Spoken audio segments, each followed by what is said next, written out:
Chapter 18. That was Tom's great secret, the scheme to return home with his brother pirates and attend to their own funerals. They had paddled over to the Missouri shore on a log at dusk on Saturday, landing 5 or 6 miles below the village. They had slept in the woods at the edge of the town till nearly daylight, and had then crept through back lanes and alleys and finished their sleep in the gallery of the church among a chaos of invalided benches. At breakfast Monday morning, Aunt Polly and Mary were very loving to Tom and very attentive to his wants. There was an unusual amount of talk. In the course of it, Aunt Polly said, "Well, I don't say it wasn't a fine joke, Tom, to keep everybody suffering most a week so you boys had a good time, but it is a pity you could be so hard-hearted as to let me suffer so. If you could come over on a log to go to your funeral, you could have come over and give me a hint some way that you weren't dead, but only run off." "Yes, you could have done that, Tom," said Mary. "And I believe you would have if you'd thought of it." "Would you, Tom?" said Aunt Polly, her face lighting wistfully. "Say now, would you, if you'd thought of it?" I don't know. It would have spoiled everything." "Tom, I hope you loved me that much," said Aunt Polly with a grieved tone that discomforted the boy. "It would have been something if you cared enough to think of it, even if you didn't do it." "Now, Auntie, that ain't any harm," pleaded Mary. "It's only Tom's giddy way. He's always in such a rush that he never thinks of anything." "More's the pity. Sid would have thought, and Sid would have come and done it too. Tom, you'll look back some day when it's too late and wish you'd cared a little more for me when it would have cost you so little."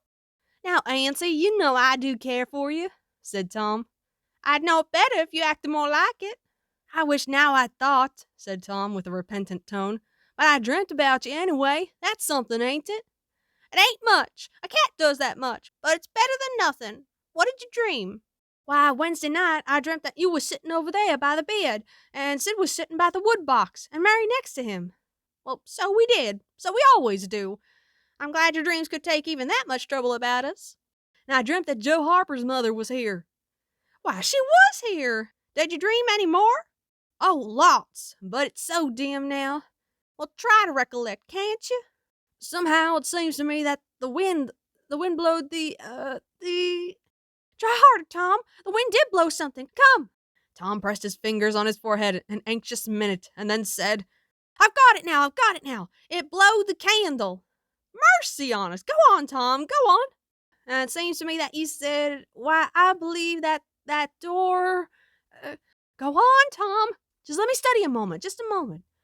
Oh, yes, you said you believed the door was open." "As I'm sitting here, I did, didn't I, Mary? Go on." And then, well, I won't be certain, but it seems like as if you made Sid go and, Well, what did I make him do, Tom? What did I make him do?" "You made him, you made him shut it." "Well, for land's sake, I never heard the fate of that in all my days. Don't tell me there ain't anything in my dreams anymore. Sarah Harper shall know this before I'm an hour older. I'd like to see her get around this with her rubbish about superstition. Go on, Tom." "Oh, it's all getting just as bright as day now. Next you said I weren't bad, only mischievous and harum-scarum and not any more responsible than I think it was a colt or something."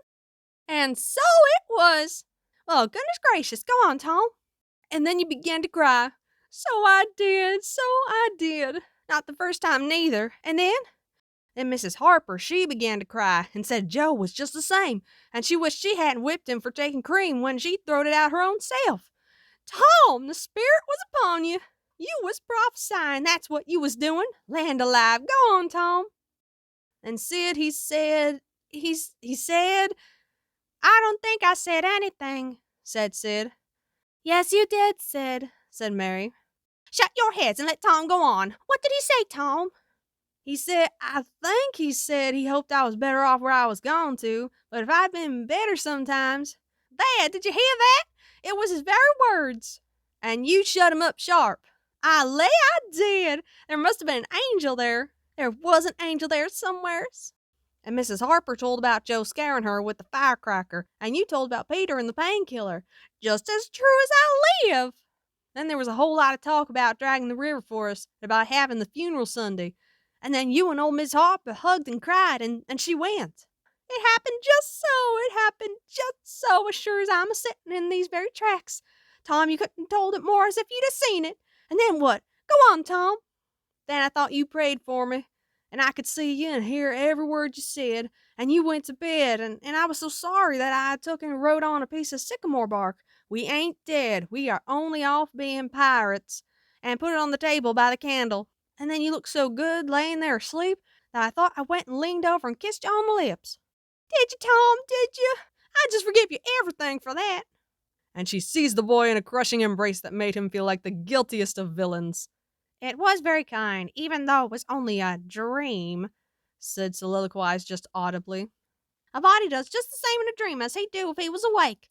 Here's a big melon apple I've been saving for you, Tom, if you was ever found again. Now go along to school. I'm thankful to the good God and Father of us all I've got you back. That's long-suffering and merciful to them that believe on him and keep his word, though goodness knows I'm unworthy of it. But if only the worthy ones got his blessings and had his hand to help him over the rough places, there's few enough would smile here or ever enter into his rest when the long night comes. Go along, Sid, Mary, Tom. Take yourselves off. You've hindered me long enough."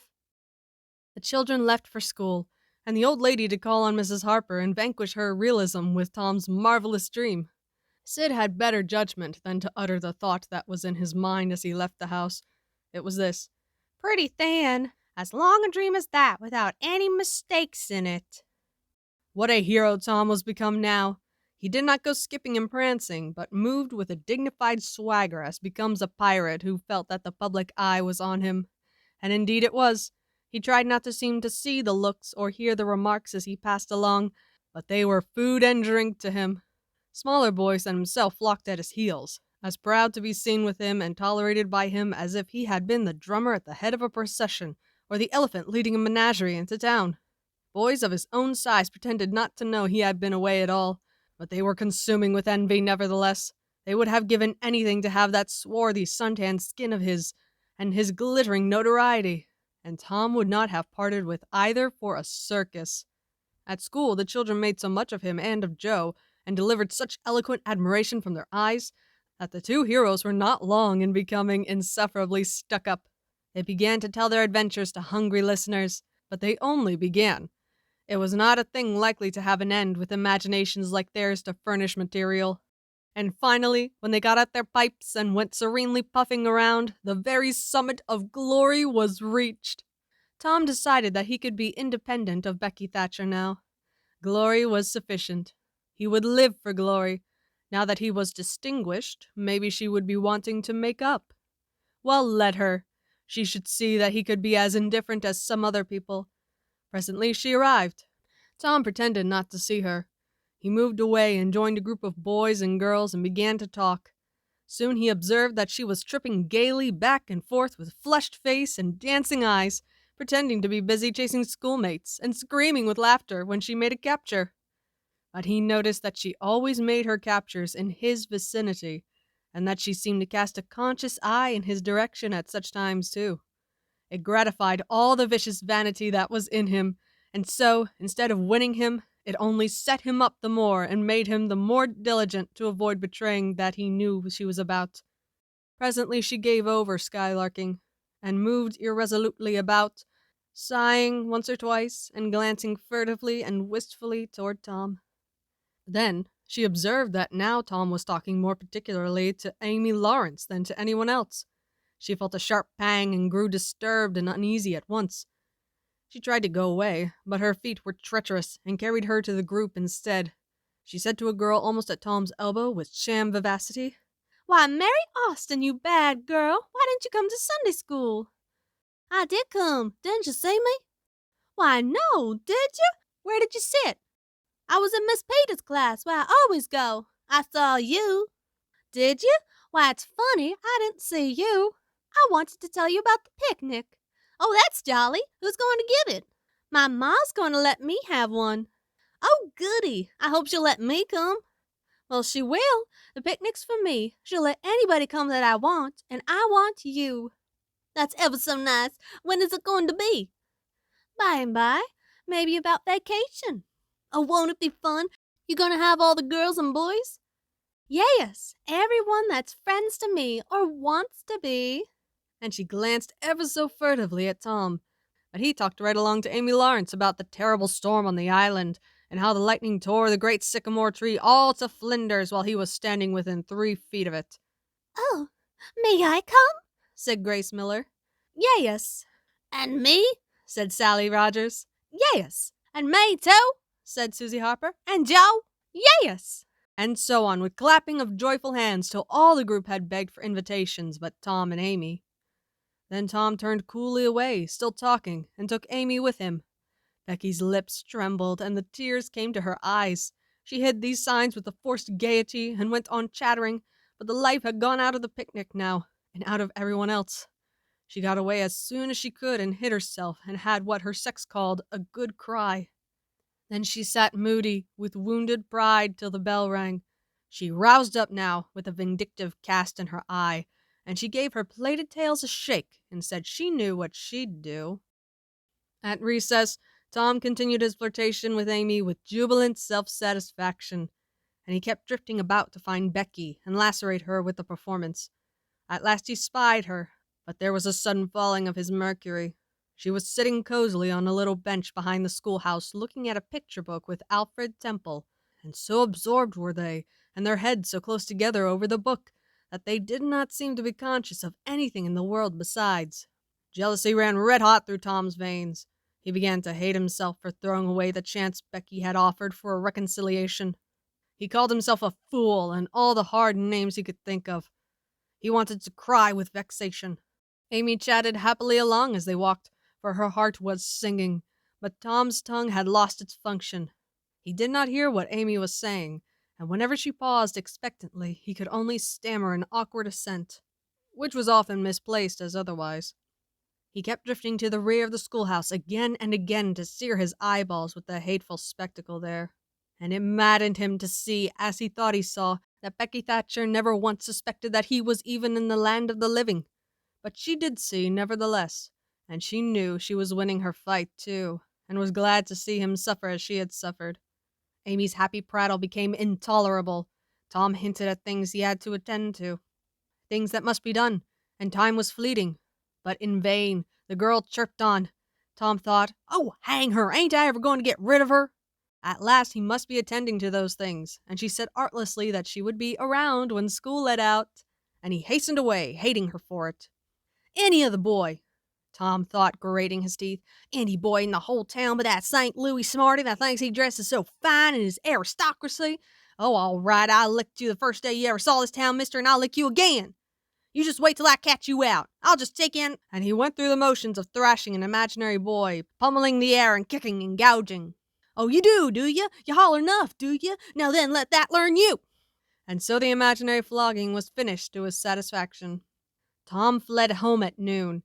His conscience could not endure any more of Amy's grateful happiness, and his jealousy could bear no more of the other distress. Becky resumed her picture inspections with Alfred, but as the minutes dragged along and no Tom came to suffer, her triumph began to cloud, and she lost interest. Gravity and absent-mindedness followed, and then melancholy. 2 or 3 times she pricked up her ears at a footstep, but it was a false hope. No Tom came.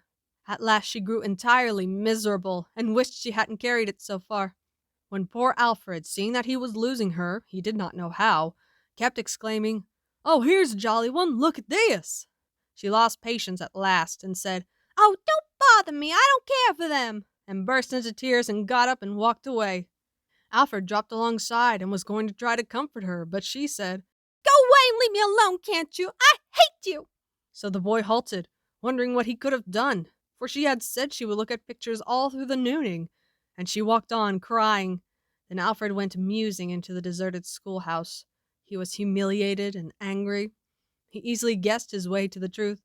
The girl had simply made a convenience of him to vent her spite upon Tom Sawyer. He was far from hating Tom the less when this thought occurred to him. He wished there was some way to get that boy into trouble without much risk to himself. Tom's spelling book fell under his eye. Here was his opportunity. He gratefully opened to the lesson for the afternoon and poured ink upon the page. Becky, glancing in at a window behind him at the moment, saw the act, and moved on without discovering herself. She started homeward now, intending to find Tom and tell him. Tom would be thankful, and their troubles would be healed. Before she was halfway home, however, she had changed her mind. The thought of Tom's treatment of her when she was talking about her picnic came scorching back and filled her with shame. She resolved to let him get whipped on the damaged spelling book's account and to hate him forever into the bargain.